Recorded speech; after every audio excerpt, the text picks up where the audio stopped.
April 23 தமிழ்நாட்டோட election டே உங்களுக்கு எல்லாருக்கும் தெரியும் நான் நினைக்கிறேன். இந்த வாட்டி உங்க ஓட்ட இவங்களுக்கு போடுங்க, அவங்களுக்கு போடுங்கன்னு சொல்லிட்டு நான் யாருக்குமே ஃபேவரா பேச விரும்பல. யாருக்கு உங்க ஓட்ட போட்டா இந்த சமூகத்துல நடக்கிற நிறைய விஷயங்கள் மாறும்னு நினைக்கிறீங்களோ, அவங்களுக்கு உங்க ஓட்ட போடுங்க. 2021ல இருந்து 2026 வரைக்கும் நம்ம அரசாங்கம் நம்மளுக்கு நிறையவே பண்ணியிருக்காங்க. என்னென்ன சொல்றேன் பாருங்க.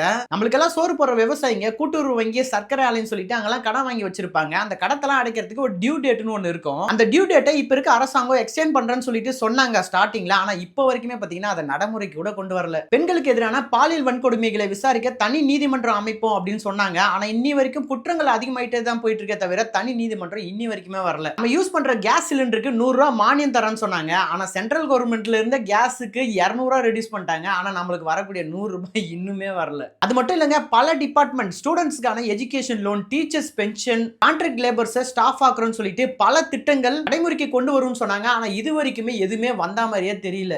இன்னைக்கு எது வேணா யாரால வேணா ஃப்ரீயா தர முடியும். ஆனா கல்வியும் விவசாயத்தையும் யாராலுமே தர முடியாது. இப்ப நடந்துட்டு இருக்க நிலைமெல்லாம் யாருக்கு ஓட்டு போட்டா மாறும்னு நினைக்கிறீங்களோ அவங்களுக்கு உங்க ஓட்டை மறக்காம போடுங்க.